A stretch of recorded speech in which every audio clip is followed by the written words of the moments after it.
Queridos hermanos, iniciamos la lección divina de este día, jueves 18 de diciembre, tercera semana del tiempo de Adviento.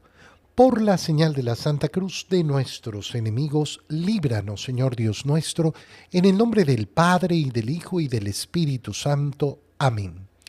Señor mío y Dios mío, creo firmemente que estás aquí, que me ves, que me oyes. Te adoro con profunda reverencia, te pido perdón de mis pecados y gracia para hacer con fruto este tiempo de lección divina. Madre mía Inmaculada, San José, mi Padre y Señor, Ángel de mi guarda, interceded por mí. En la primera lectura de este 18 de diciembre, leemos el libro de Jeremías, capítulo 23, versículos 5 al 8. Miren, viene un tiempo, dice el Señor, en que haré surgir un renuevo en el tronco de David. Será un rey justo y prudente, y hará que en la tierra se observen la ley y la justicia. En sus días será puesto a salvo Judá. Israel habitará confiadamente y a él lo llamarán con este nombre: El Señor es nuestra justicia. Por eso, miren que vienen tiempos, oráculo del Señor, en los que no se dirá bendito sea el Señor que sacó a los israelitas de Egipto, sino que se dirá bendito sea el Señor que sacó a los hijos de Israel del país del norte y de los demás países donde los había dispersado y los trajo para que habitaran de nuevo su propia tierra. Palabra de Dios. La lectura que hacemos del libro del profeta Jeremías, cuando ya estamos en tan poquitos días de celebrar la Navidad, apunta a lo que decíamos ayer. Ayer hemos empezado a celebrar estas ferias privilegiadas de Adviento desde el 17 hasta el 24 de diciembre. Hoy día estamos en esa feria privilegiada del día 18. Y vemos en el profeta Jeremías cómo se anuncia la llegada del Señor. Miren, dice, viene un tiempo en que haré surgir un renuevo en el tronco de David. ¿Qué quiere decir un renuevo en el tronco de David? Algo muy sencillo. Es decir, que de la descendencia del rey David saldrá aquel que están esperando. ¿Quién va a ser? Un rey justo y prudente. Qué bonito cómo lo expresa la Escritura al referirse a ese renuevo del tronco de David. Rey justo y prudente. La justicia que además va a ser uno de los adjetivos que se le va a dar a San José, ese que es el padre putativo, el padre adoptivo de Jesús, pero que le va a transmitir también esa enseñanza humana de la justicia. No solo justicia, sino además prudencia, que es la virtud que modera todas las virtudes, aquella virtud que nos permite efectivamente poner las cosas en orden, darle prioridad a aquello que tiene que ser prioritario. La prudencia de buscar cuál es la finalidad de mi existencia para verdaderamente poder alcanzar la felicidad. Y por eso Él hará que en la tierra se observen la ley y la justicia. Nosotros podríamos decir, oye, pero la llegada de nuestro Señor Jesucristo no ha significado que se observen la ley y la justicia. Y sin embargo, delante de Jesucristo es delante de quien vamos a tener que comparecer. No significa que se nos haya quitado la libertad y todos actuemos justamente. No significa que todos cumplamos la ley. Significa que vamos a tener que rendir cuentas a Él. Y por eso Él hace que se observen esa ley y esa justicia. Él va a ser el juez delante del cual vamos a tener que comparecer. En sus días será puesto a salvo Judá. ¿Recuerdas cómo el día de ayer veíamos no solo la lectura del libro del Génesis, sino la genealogía de Jesús en el Evangelio de San Mateo? Y veíamos cómo esa descendencia de Judá primero había sido valorada por su padre, Jacob. diciéndole, tú vas a ser el que va a estar al mando hasta que llegue aquel al cual le pertenece. Pero además en la genealogía del Evangelio veíamos cómo efectivamente de Abraham pasamos a Isaac, a Jacob y de ahí a Judá. Y de Judá viene esa línea de la cual proviene José, el esposo de María, de la cual nació Jesús. Será puesto, por tanto, a salvo Judá. Israel habitará confiadamente. Y a él lo llamarán con este nombre: el Señor es nuestra justicia. Qué bonito decirle al Señor: yo creo que tú eres mi justicia. ¿Y qué significa que el Señor es mi justicia? Significa que muchas de las injusticias que yo tengo que padecer en este mundo no las veré resueltas en este mundo por diferentes situaciones. Muchas injusticias. No estamos hablando, cuando hablamos de injusticia, no estamos hablando de situaciones legales solamente. Te pongo un ejemplo.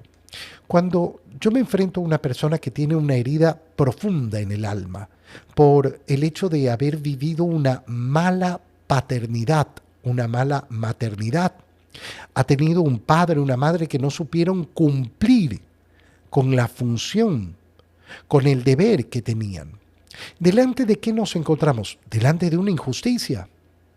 A veces a las personas les cuesta reconocer esto, porque les suena un poco violento, porque claro, en la naturaleza del corazón humano, ¿qué está? Está el querer amar al padre, amar a la madre. Pero resulta que delante de muchísimas situaciones de profunda injusticia, se hace tan difícil. Pero está todavía ahí clavado ese anhelo, ese deseo. Y yo tengo que decirle a esa persona: oye, tu papá está en deuda contigo. Y siempre vacilan las personas. Y no está. Sí, claro que está en deuda. Por supuesto que está en deuda. Él tenía una obligación. ¿Tu mamá está en deuda contigo? Sí, ella tenía una obligación que cumplir contigo. Y no cumplió. Por tanto, se ha cometido un acto de injusticia. ¿Qué voy a hacer? ¿Esperar que mi papá cambie y me dé lo que me tiene que dar o que me pida perdón? Y eso posiblemente no va a ocurrir o ya no puede ocurrir, porque ya los padres han fallecido, por ejemplo. ¿Dónde voy a encontrar entonces esa justicia? En el Señor. El Señor es nuestra justicia. En Él voy a esperar verdaderamente. Por eso miren que vienen tiempos en los que no se dirá bendito sea el Señor que sacó a los israelitas de Egipto, sino que se dirá bendito sea el Señor que sacó a los hijos de Israel del país del norte y de los demás países donde los había dispersado. No sé si te das cuenta de la profundidad de lo que está diciendo el profeta Jeremías, porque de una manera está anunciando el cambio entre el Antiguo Testamento y el Nuevo Testamento. Ya no se va a recordar simplemente esa salvación, esa liberación que tuvo el pueblo de Israel del yugo que vivían en Egipto, de la esclavitud de Egipto. Está hablando de una nueva liberación, donde va a reunirse ese pueblo de Dios. ¿De qué se está hablando? De una manera siempre profética, de una manera que es a veces difícil de entender, de la llegada de esa nueva alianza. Ya no va a tener prioridad esa liberación de Israel de Egipto.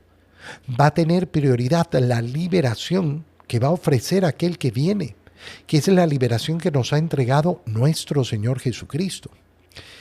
En el Evangelio, leemos el Evangelio de San Mateo, capítulo 1, versículos 18 al 24.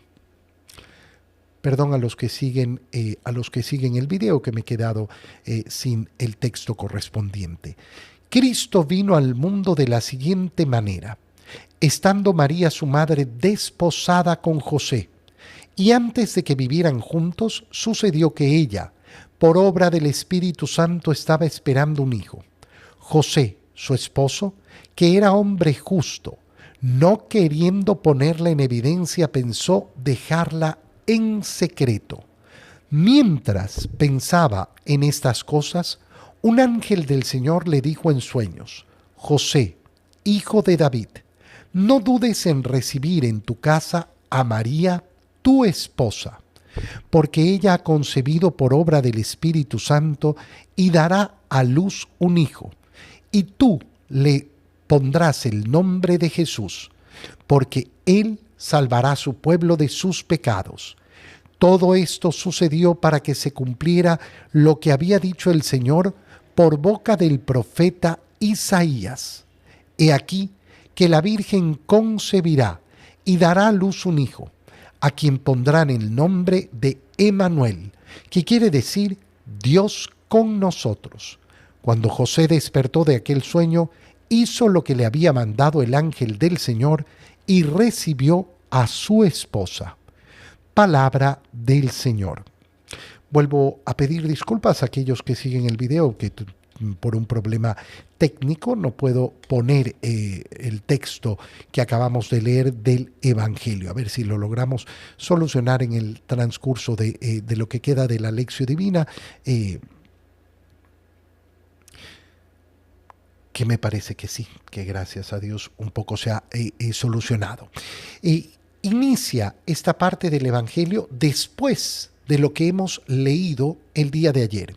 Es decir, cuando termina la genealogía de Jesús, cuando se nos dice esta última frase que leímos el día de ayer, es decir, que las generaciones entre Abraham y David son 14, entre David y la deportación a Babilonia son 14, y entre la deportación a Babilonia y José son 14, mostrándonos esa perfección divina, ese modo en que Dios va llevando la historia de la humanidad.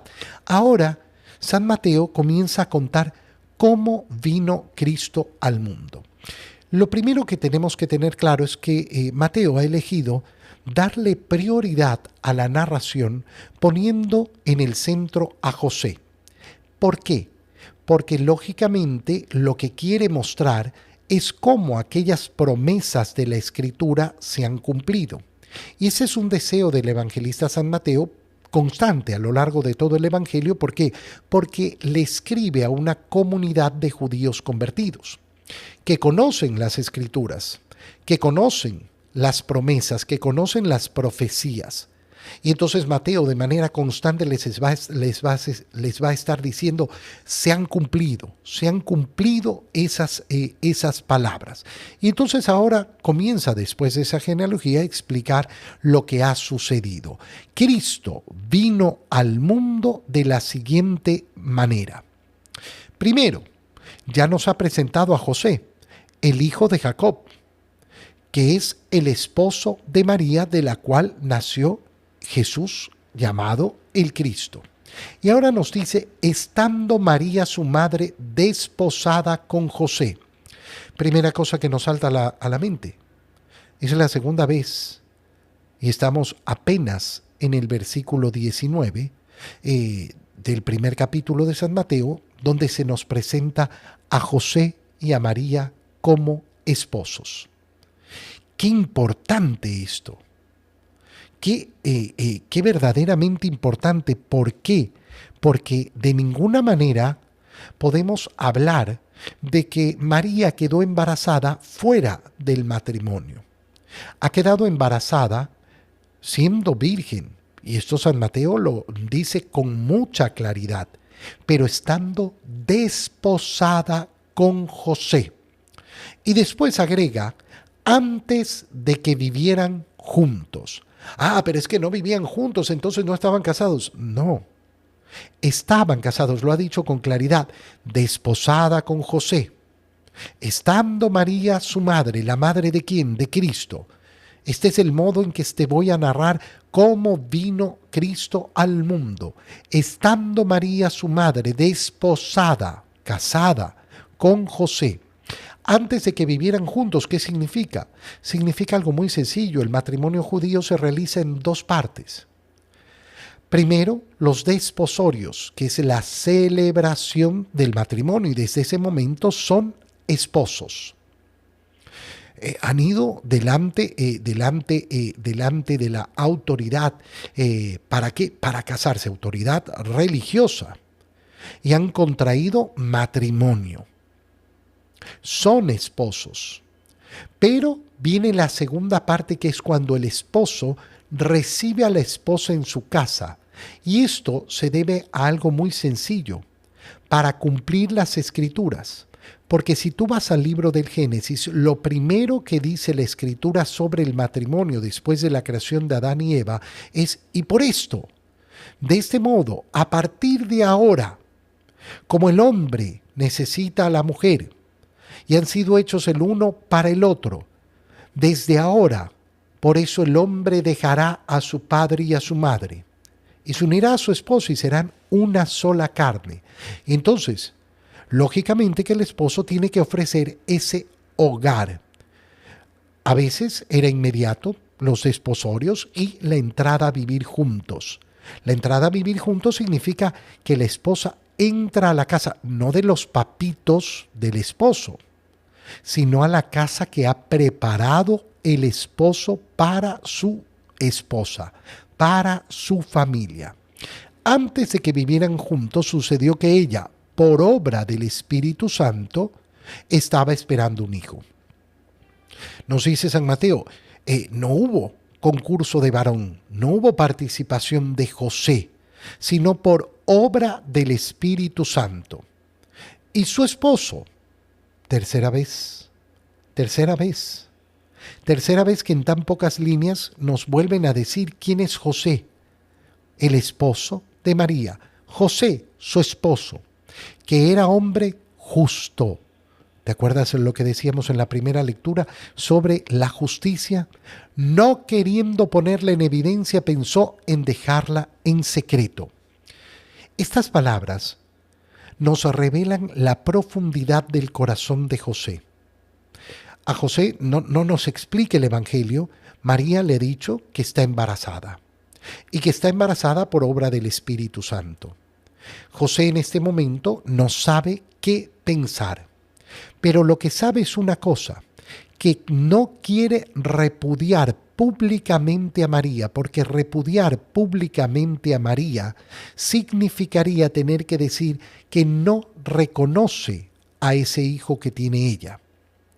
Y si no reconoce a ese hijo, ¿qué es lo que estaría diciendo José?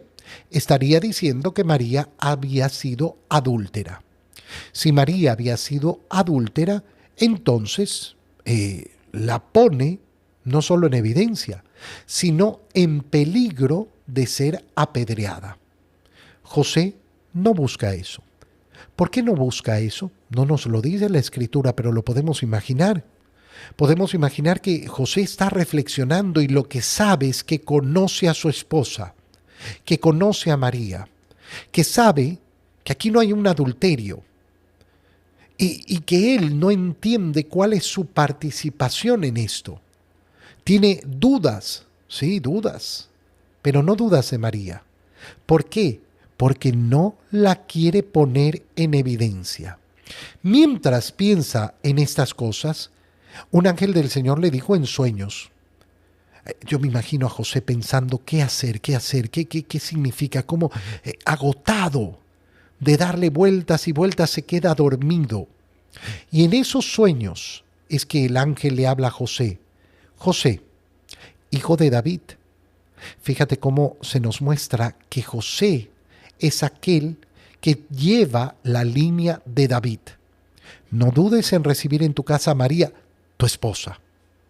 Cuarta vez en tan poquitas líneas. ¿Quién es María, la esposa de José? ¿Quién es José, el esposo de María? No tengas miedo, porque es tu esposa. Ella ha concebido por obra del Espíritu Santo. Dará a luz un hijo.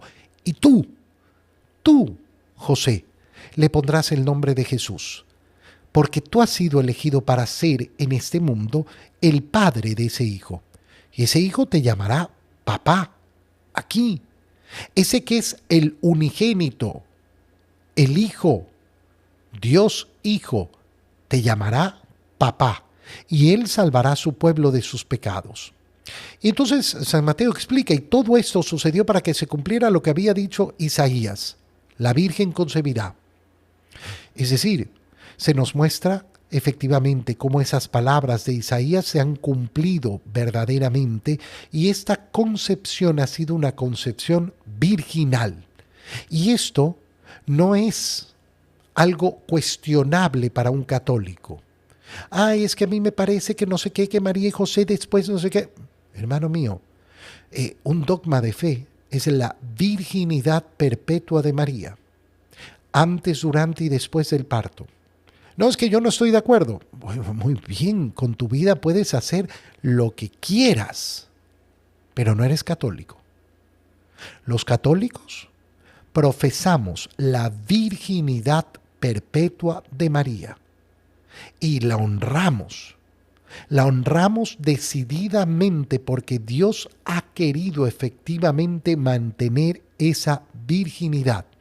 Y termina el Evangelio diciéndonos, cuando José despertó de aquel sueño, hizo lo que le había mandado el ángel del Señor. ¿Y a quién recibió? A su esposa. Quinta vez. Qué bonito es ver cómo la historia de la salvación, cómo vino al Cristo al mundo, empieza ahí, en esa unión de esposos entre José y María, que no es una casualidad, no es algo que pueda ser secundario.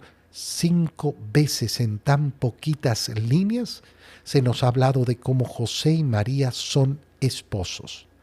Te doy gracias, Dios mío, por los buenos propósitos, afectos e inspiraciones que me has comunicado en este tiempo de lección divina. Te pido ayuda para ponerlos por obra. Madre mía Inmaculada, San José, mi Padre y Señor, Ángel de mi guarda, interceded por mí. María, Madre de la Iglesia, ruega por nosotros. Queridos hermanos, que el Señor los bendiga, los cuide y los proteja, en el nombre del Padre, y del Hijo, y del Espíritu Santo. Amén. Que tengan todos un muy feliz día.